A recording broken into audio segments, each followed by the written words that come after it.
Dear students, सलाम अलैकुम। आज हम लोग लेक्चर नंबर 1 स्टार्ट करेंगे जो कि है अबाउट इलेक्ट्रोस्टैटिक।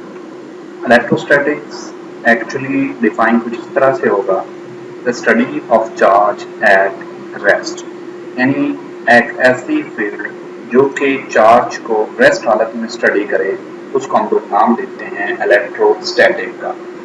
यानी electro means charge and static mean rest. अब charge, there are two type of charges. One is positive charge and another is negative charge. अब इनके दरमियान में एक फोर्स होती है, वो फोर्स अट्रैक्शन की भी हो सकती है और वो फोर्स रिपल्शन की भी हो सकती है। वो डिपेंड करेगा कि चार्ज कैसा है। अगर दोनों चार्जेस सेम टाइप के हैं, यानी दोनों पॉजिटिव हैं, तो वो रिपेल करेंगे, और अगर दोनों ऑपोजिट चार्जेस हैं वो एक दूसरे को अट्रैक्ट करेंगे। सो डियर स्टूडेंट्स, इस फोर्स को डिफाइन किया था कूलम्स ने। नाउ डियर स्टूडेंट्स, अब हम लोग कंसीडर करेंगे टू चार्जेस। यहाँ पे हमारे पास ये है चार्ज Q1 और इधर हमारे पास एक चार्ज है Q2। अब ये लेट्स सपोज हमारे पास है पॉजिटिव चार्ज और ये भी है पॉजिटिव चार्ज। जैसे मैंने पहले डिफाइन किया कि अब ये दोनों चार्जेस एक दूसरे को रिपेल करेंगे। अब इनके दरमियान में एक फोर्स ऑफ रिपल्शन होगी। वो फोर्स ऑफ रिपल्शन जो है वो फाइंड की थी कूलम्स ने। अब कूलम लॉ को डिफाइन यूं किया जाएगा, the force between the two charges, the force between the two charges is directly proportional to product of their magnitude of charges, and this force is inversely proportional to square of distance between them। यानी जितना इन दो charges के दरमियान में distance है, अगर आप उसका स्क्वायर कर लेंगे उसके इनवर्सली प्रोपोर्शनल ये वैल्यू है। तो अब हम लोग क्या करेंगे कि इस फोर्स को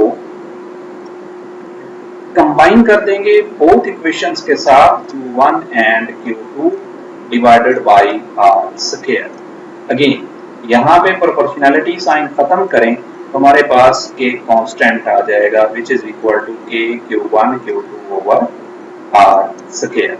ना अब यहाँ पे K तो एक हो गया कांस्टेंट, इस कांस्टेंट का नाम है कूलम्स कांस्टेंट और इसकी वैल्यू होती है 1/4 पाई एप्सिलॉन नॉट। अब ये जो रिजल्ट है एप्सिलॉन नॉट एक्चुअली परमिटिविटी है, और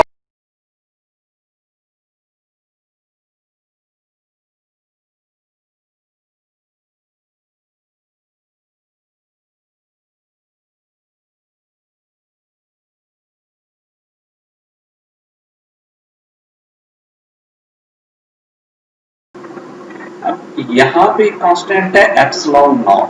एप्सिलॉन नॉट की वैल्यू फिक्स होती है जो कि approximately 8.85 10 raised to power -12। Actually ये है क्या? एप्स परमिटिविटी का मतलब होता है जो दो चार्जेस के दरमियान में मीडियम होगा, उस मीडियम की वजह से जो रेजिस्टेंस होगी उसको परमिटिविटी बोलेंगे। अब यह है permittivity of free space, means के इन दो चार्जेस के दरमियान में किसी किस्म की कोई स्पेस मौजूद नहीं है। सो इसकी वैल्यू ये आ जाएगी। अब अगर आप इनमें बाकी वैल्यूज रिप्लेस करें तो k की जो टोटल वैल्यू आती है वो 9 10 raised to power 9 आ जाएगी। डियर स्टूडेंट्स, अब यहाँ तक हमने इसको डिफाइन कर लिया। अब हम लोग चलते हैं कि अगर इन दो चार्जेस के दरमियान में किसी किस्म का मीडियम मौजूद होगा। अब हम लोग देखेंगे मीडियम का इफेक्ट।